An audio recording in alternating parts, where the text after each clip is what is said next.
பகவத்கீதையில் 6வது சாப்டரில் 17வது ஸ்லோகம். யுக்த ஆகார விகாரஸ்ய யுக்த சேஷ்டஸ்ய கர்மசு யுக்த ஸ்வப்னாவபோதஸ்ய யோகோ பவதி துக்கஹ. இப்போ இதுக்குள்ள அர்த்தத்தை பார்க்கலாம். பகவானோட மேனிலேயே மனசை வச்சுக்கணும், அப்போ தான் நமக்கு பக்தி யோகம் வரும்னு சொன்னார் இல்லையா. அதுக்கு என்ன பண்ணணும்னா, முதல்ல துக்கமெல்லாம் வராமல் இருக்கணும். துக்கம் மனசில் இருந்ததுன்னா யோகம் எப்படி வரும்? அந்த துக்கம் வராமல் இருக்க என்னெல்லாம் பண்ணணும்? ஃபஸ்ட்டு உடம்பு ஆரோக்கியமாக இருக்கணும். அந்த ஆரோக்கியமாக இருக்கிறதுக்கு அன்னம் ரொம்ப முக்கியம். மெயினாக ஆகாரம் சுத்தமாக இருந்தால் தான் சத்வகுணம் வளரும், யோகத்தில் மனசு ஈடுபடும்.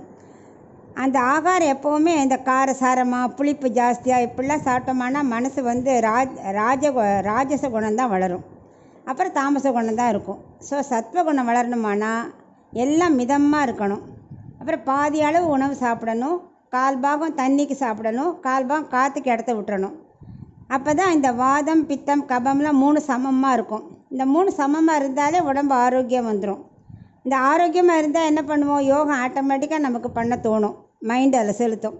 அப்புறம் பெரியாழ்வார் சொல்லியிருக்காரு, உடுத்து கலைந்த நின் பீதக வாடேன்னு சொன்ன மாதிரி நம்ம என்ன பண்ணாலும் பகவானுக்கு சாத்திட்டு அவருக்கு அம்சி பண்ணிவிட்டு அப்புறம் சாப்பிட்டாலே நம்ம இதில் தோஷமே வராது, எல்லாத்தையும் பகவான் பார்த்துப்பார்.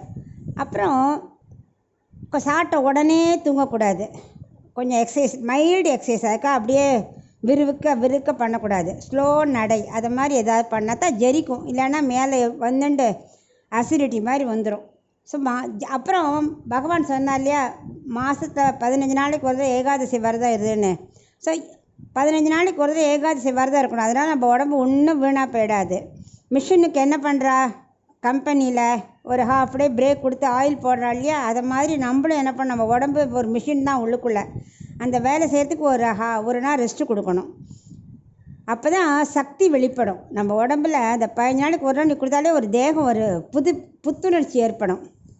அது மட்டும் இல்லை, ஆரோக்கியமும் கிடைக்கும், கண்ணன் சொன்னபடி நம்ம நடந்தோங்கிற ஒரு திருப்தியும் நமக்கு இருக்கும்.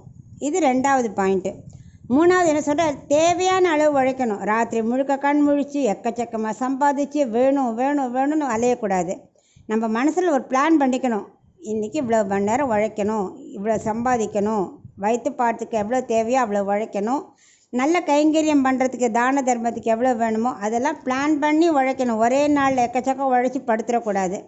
அதுபோல் ஆத்மாவுக்கு கொஞ்சம் செலவழிக்கணும், ஏன்னா தான தர்மம் பண்ணாதானே கிருஷ்ணனுக்கு பிடிக்கும். ஸோ அதையும் பண்ணணும். அப்புறம் தூக்கம் என்ன, நான் ஒரு நாளைக்கு 4 மணி நேரத்தில் 6 மணி நேரம் தூங்கினா போகிறோம். பெரியவாள்லாம் ரொம்ப அளவுக்கு மீறி தூங்கியோ இல்லை தூங்காமல் முழிச்சுட்டே இருக்கிறதோ ரெண்டும் நல்லதில்லை.